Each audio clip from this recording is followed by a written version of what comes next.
Have you ever stopped to think about why some people manage to get rich while others constantly struggle to survive financially? Could there be something deeper behind this difference beyond hard work or luck? What if I told you that the Bible, a book with thousands of years of wisdom, contains principles that can completely transform your financial life? That's right. Few people know this, but there are habits directly from the scriptures that can guide you toward achieving prosperity and stability. Do you want to discover these habits that have the power to change your relationship with money and secure a prosperous future? Stay with me until the end of this video, and I'll reveal 5 surprising habits that could be the path to your financial transformation. Get ready to see what many ignore and start applying these teachings to your life today. Habit 1. Live below your means. The first habit for achieving financial prosperity, according to the Bible, is simple yet powerful. Live below your means. This means you should not spend all that you earn, but rather set aside a portion of your money for savings and investments. While this practice may seem obvious, the reality is that many people fail to apply it. Most individuals live on the edge of their finances, spending everything they receive, or even more, through credit cards, loans, and other debts. But why is this so dangerous? Let's explore what the Bible teaches about this habit. The story of Joseph in Egypt is a perfect example of how living below your means can prepare you for times of crisis. During the 7 years of abundance, Joseph, guided by God, advised Pharaoh to store a significant portion of the harvest. This decision saved Egypt during the 7 years of famine that followed. Had Egypt consumed everything it produced in the years of plenty, the nation would have suffered immensely during the difficult years. This principle directly applies to our personal finances. If we spend all we earn during the years of plenty, we risk facing great hardships when unforeseen events or crises arise. The Bible also reinforces this teaching in Proverbs 21 verse 20, which says, "The wise have wealth and luxury, but fools spend whatever they get." This verse reminds us of the importance of being prudent with our resources. The wise person does not consume everything they have. Instead, they save, invest, and prepare for the future. In contrast, the fool, who spends it all, becomes vulnerable when difficult times arise. Living below your means is the first step toward building a solid financial foundation. But how does this apply in practice? First, it is essential to have strict control over your budget. List all your monthly income and expenses and see where you can cut back. Small adjustments in your lifestyle, such as reducing entertainment expenses, dining out less frequently, or reconsidering impulse purchases, can lead to significant savings over time. Another important strategy is to set aside a portion of what you earn for investment. The money saved should be allocated to an emergency fund and, later, to investments that generate returns. By doing this, you not only protect yourself from unforeseen events, but also put your money to work for you, allowing it to grow over time. Many people justify not saving by saying that there's nothing left at the end of the month. However, living below your means isn't about waiting for something to be left over to save. It's about prioritizing savings before spending on other things. This may require short-term sacrifices, but the long-term benefits are undeniable. With discipline and patience, you will see your efforts pay off, creating a financial security that many only dream of having. Therefore, the first habit that will bring you closer to financial prosperity is to live on less than you earn. Following Joseph's example in Egypt and the advice from Proverbs, start today by reevaluating your expenses and prioritizing the creation of a financial reserve. This is the foundation for a more stable and prosperous financial life. Enjoying the video? Give it a thumbs up and hit the like button. Your support helps us create more content to help you achieve financial success. Habit 2. Have multiple income streams. The second habit for achieving financial prosperity, inspired by the Bible, is to have multiple income streams. This means not relying solely on one source of income to sustain your life and projects. By diversifying your income sources, you not only protect yourself against unforeseen events, but also increase your chances of thriving financially. This concept is especially powerful and is emphasized in Ecclesiastes 11 verse 6, which says, "Sow your seed in the morning, and in the evening do not let your hand be idle. For you do not know which will prosper, whether this or that, or whether both will be equally good." Here, the Bible teaches us to plant at different times and in different ways because we do not know which seed will yield the best fruits. The lesson is clear. Do not put all your eggs in one basket. If one source of income fails, another can keep you afloat. This is the logic behind financial diversification and a fundamental principle for anyone seeking true financial independence. In the modern world, many make the mistake of relying exclusively on a fixed salary without considering the risk of losing that single source of income. While having a stable job may seem secure, the truth is that no job is guaranteed forever. Companies can go bankrupt, industries can face crises, and even health issues can prevent us from continuing to work. If you depend solely on one job, you are vulnerable to any unforeseen circumstances that may arise. Diversifying your income sources is like building different layers of security for your financial life. But how can you put this into practice? The good news is that today, with the advancement of technology and entrepreneurial opportunities, it's easier than ever to create multiple income streams. Here are some ways to do so. 1. Extra income through freelancing or side gigs. If you have a specific skill, such as design, programming, writing, marketing, or anything else, you can offer freelance services to supplement your income. Nowadays, online platforms facilitate the connection between freelancers and clients, making this more accessible. 2. Entrepreneurship. Starting a small business, whether by selling products, offering services, or creating a digital business, can be an excellent way to generate a new source of income. Start small, in your spare time, and watch how the business grows over time. 3. Investments. Another smart way to diversify income is to invest in different types of assets, such as stocks, real estate funds, or even starting your own business. Invested money has the potential to generate returns over time, creating a passive income stream. 4. Rental of assets. If you have property, an extra room, or even a car that you don't use all the time, you can rent them out to generate additional income. Platforms like Airbnb or Turo, for example, facilitate the rental of properties and vehicles, respectively. 5. Content creation. For those who enjoy sharing knowledge or skills, the digital world offers many opportunities for income generation through YouTube channels, podcasts, blogs, or social media. The important thing is that over time, content can become a source of income through advertising, partnerships, or your own products. The most important aspect of creating multiple income streams is that you will be building a financial safety net. Imagine you have 3 or 4 sources of income, and suddenly one of them is interrupted. Would that be a problem? Of course, but the other sources are still there to hold you up, preventing financial desperation. This is exactly what Ecclesiastes 11 verse 6 talks about, diversifying your seeds so you do not depend on a single harvest. Finally, the habit of having multiple income streams is a process that builds over time. It's not something that happens overnight, but with focus and determination, it is possible to develop various ways to earn money. This not only increases financial stability, but also gives you more freedom and flexibility to face life's uncertainties. Therefore, if you wish to achieve prosperity and financial security, start now to develop your multiple income streams. Follow the biblical advice in Ecclesiastes and plant in different fields. This habit, when well cultivated, can be the turning point between a financially vulnerable life and a financially prosperous and stable one. Have thoughts or questions about the video? Drop a comment below and let us know. We love hearing from you, and we'll do our best to respond to every comment. Habit 3. Have an emergency fund. The third enriching habit inspired by the Bible is to have an emergency fund. This principle teaches us to set aside a portion of our resources exclusively for unexpected situations, ensuring that we are prepared to face financial adversities without compromising our stability. The importance of this habit is evidenced both in the story of Joseph in Egypt and in the words of Ecclesiastes 9 verse 1, which reminds us that, regardless of our preparation, unforeseen events occur. Everything is in the hands of time, and unforeseen events happen to all. But what exactly is an emergency fund? It is a financial reserve intended to cover unexpected expenses, such as medical bills, job loss, or even unexpected opportunities, like a promising investment or a career change. The central idea is simple. Instead of being caught off guard and resorting to high-interest loans or depleting your savings account, you will already have a set amount reserved to deal with these moments. The story of Joseph, narrated in the book of Genesis, is one of the most powerful examples of this principle. Inspired by a dream, Joseph foresaw 7 years of plenty followed by 7 years of famine in Egypt. During the years of abundance, he advised Pharaoh to store part of the produced food, creating a national emergency fund. When the crisis came, Egypt was prepared and thrived while other nations suffered from hunger. This strategy not only saved Egypt from disaster, but also positioned it as a powerhouse during the crisis. Similarly, having a personal emergency fund protects us from moments of scarcity in our own lives. Life is full of uncertainties, job loss, health issues, a car accident, or even the need to help a family member.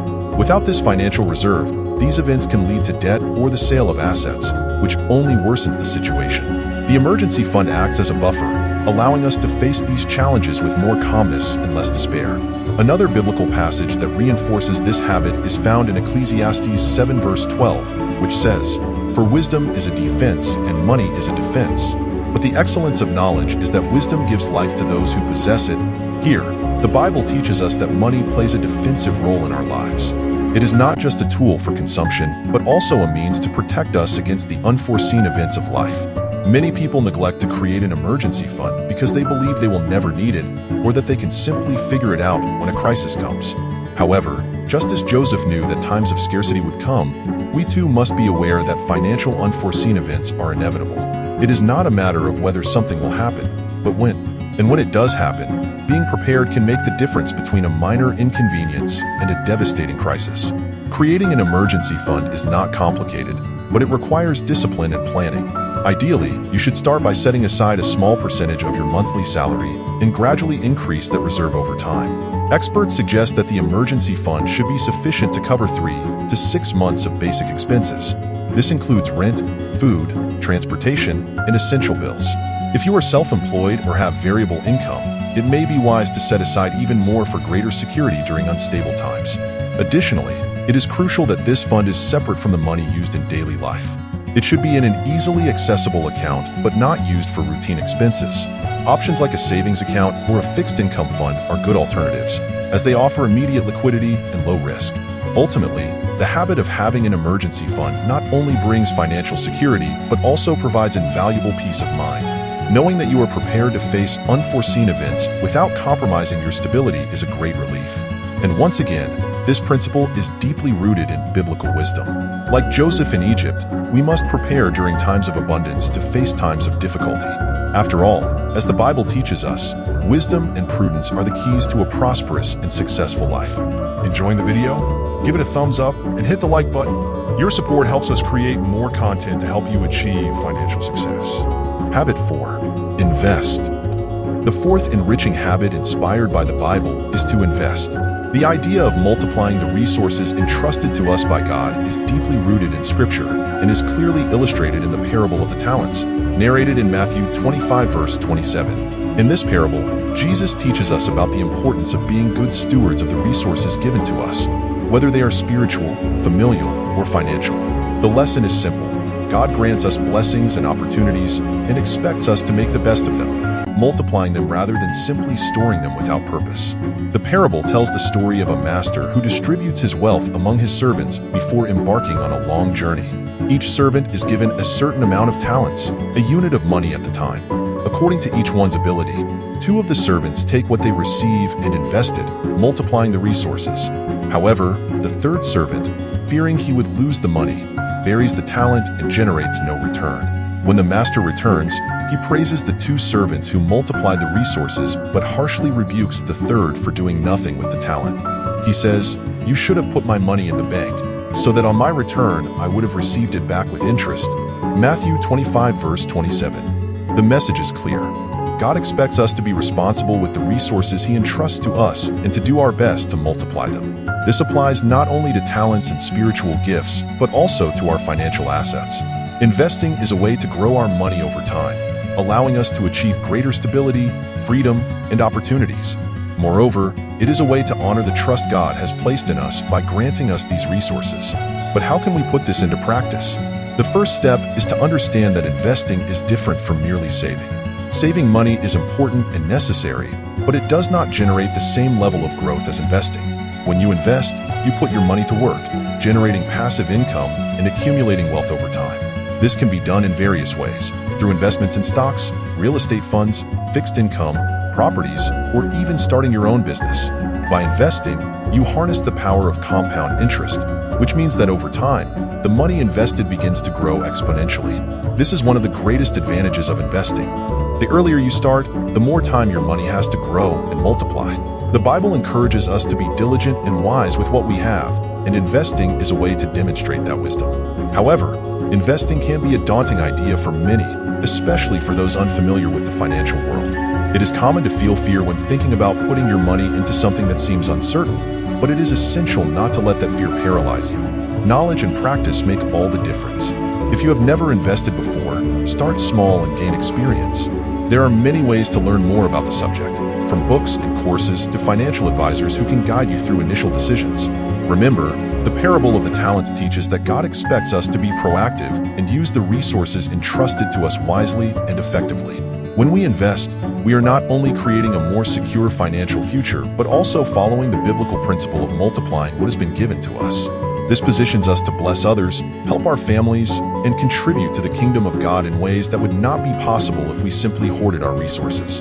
Additionally, the habit of investing has a profound long-term impact. Many people believe that to invest, you need substantial amounts of money.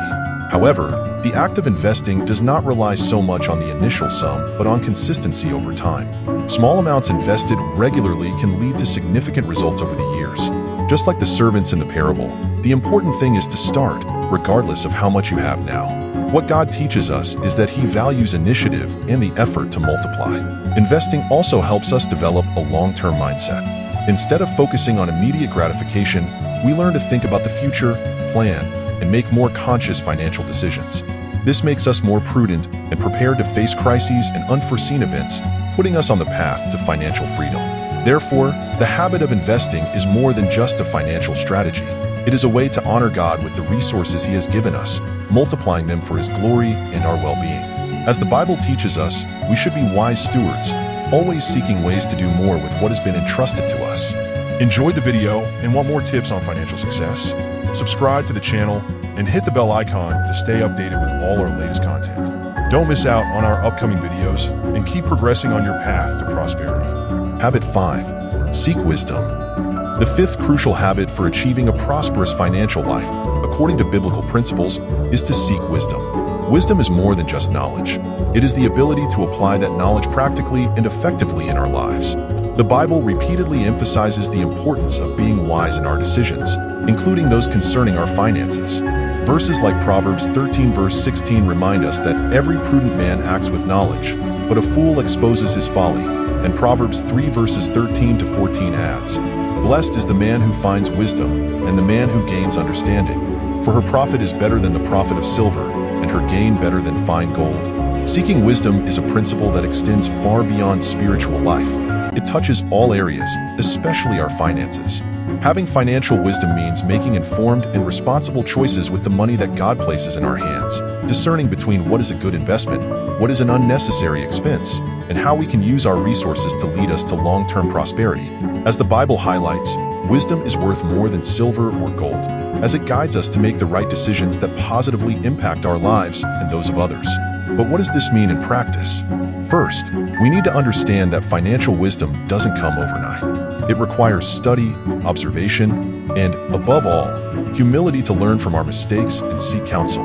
Proverbs 13 verse 16 warns us about the importance of acting prudently, which includes doing research before making significant financial decisions.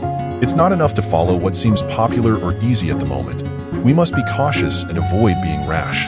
This involves, for example, resisting the impulse to spend money on things we don't need or investing recklessly without fully understanding the risks involved. Wisdom also entails understanding that money is not merely an end in itself. Many seek wealth without purpose, but true biblical prosperity is associated with the intelligent use of resources. When we act wisely with our money, we create an environment of stability and security that allows us to bless others and make a difference in the world. Proverbs 3 verses 13 to 14 reminds us that wisdom brings a return greater than any material investment, because with it, we can build something lasting, not just for ourselves but for future generations. Another important point is that seeking wisdom also implies avoiding financial pride. Sometimes, when we start accumulating wealth and achieving success, we may fall into the trap of thinking we are self-sufficient and no longer need guidance or advice. This is a significant mistake. The Bible warns repeatedly about the danger of relying solely on oneself and neglecting the pursuit of guidance. As humans, we are limited in our knowledge, and the humility to recognize that we don't know everything is an essential step in continuing to grow, including in our finances. Wisdom also involves learning from the experiences of others. In the Bible, there are numerous examples of figures who used their discernment to make good financial decisions. Joseph, for example, demonstrated great wisdom by advising Pharaoh to save during the 7 years of plenty in Egypt, which saved the country from famine during the 7 years of scarcity. This example shows us that seeking wisdom can prepare us for difficult times and help us navigate financial crises more smoothly. By applying these principles in our own lives, we can learn to anticipate potential challenges and prepare for them in advance. Another important aspect of financial wisdom is seeking advice from experienced individuals. Often, the wisest decision we can make is to seek guidance from someone who has already gone through what we are facing. The Bible encourages us to seek counsel from others, for where there is no counsel, the plans go awry. But in the multitude of counselors, they are established. Proverbs 15 verse 22. This means we should not try to solve everything on our own, especially regarding finances. Listening to the advice of a mentor or financial advisor can save us from many mistakes and losses. Finally, seeking wisdom is a continuous habit. It's not something we do once and then forget. We must constantly seek more knowledge, learn about new opportunities, and adapt to economic changes. The world is in constant transformation, and those who stop learning end up falling behind. Biblical wisdom invites us to be lifelong learners, to grow in discernment, and to apply this practically so that we can prosper, both spiritually and financially. Thus, the habit of seeking wisdom is essential for building a solid and stable financial life. When we seek the wisdom that comes from God, He guides us in our decisions and gives us the discernment to use our resources in a way that leads us to prosperity and peace.